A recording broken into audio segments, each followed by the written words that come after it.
only to have my father tell me dancing like that wasn't permitted, and no daughter of his was going to make a spectacle of herself.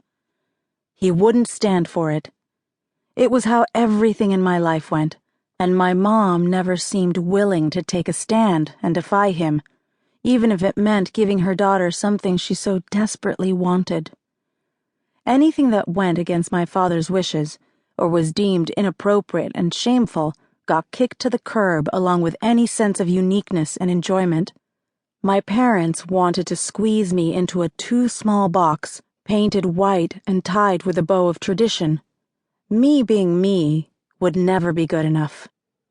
It was a situation made even worse by the fact that my younger sister was the apple of my parents' eye, the perfect golden girl. I loved Poppy with all my heart, too. She was gentle and kind, but she was also docile and obedient, ready to jump whenever my father barked an order. I was never going to be perfect and compliant like my adorable little sister. I had no plans to end up a happy homemaker like my mother, and I sure as hell was never going to fit into the conventional mold of the traditional Mexican woman like my father so desperately wanted me to. So at 9 years old, I decided that I would make my own way. I saw a light at the end of the tunnel. I just had to be patient. When the time came, I broke free. I hit the road with exactly the kind of guy my father hated. I was barely 18, not really grown, but I had to get out. I had to run. I just didn't see any other way to survive. I fled loveless, shaking the dust off my boots and never looking back. I have very few regrets about the choices I made for myself back then. To this day, I am a woman that stands by my decisions, good or bad. I'm independent. I'm strong-willed. I've made my own way in life and have, up to this point, been extremely successful at it. There have been times when I stumbled. There have been times when I lay alone in the dark and wanted to cry. There were quiet moments that snuck up on me that reminded me that my parents weren't the only people I ran away from in that tiny Texas town. But overall, I tried to accept full accountability for my happiness and well-being, and that was the way I liked it. I still kept in touch with my sister Poppy. We were close even though she had married a man I wasn't too fond of a few years ago. She still lived in Loveless. So deep was my hatred for that place, and the memories that lived there, I couldn't even bring myself to attend my sister's nuptials, which had of course taken place under my father's watchful eyes in his church.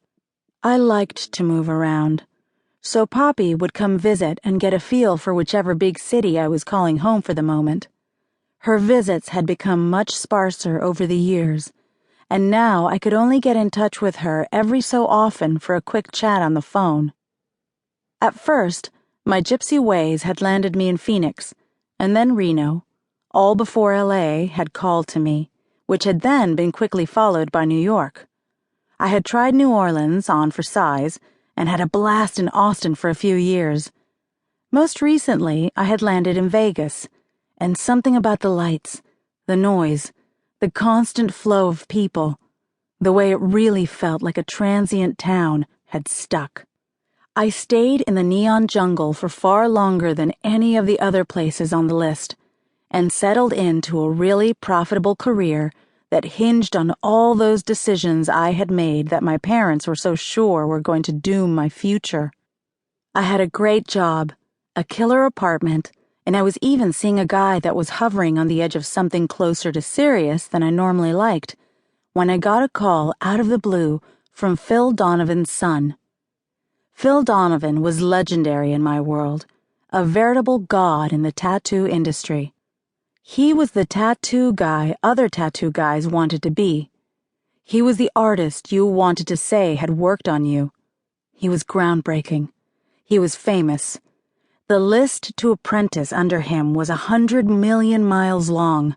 Phil was a supremely talented man, and according to his son, Nash, he was sick, and his odds on pulling through were slim to non-existent. Nash had inherited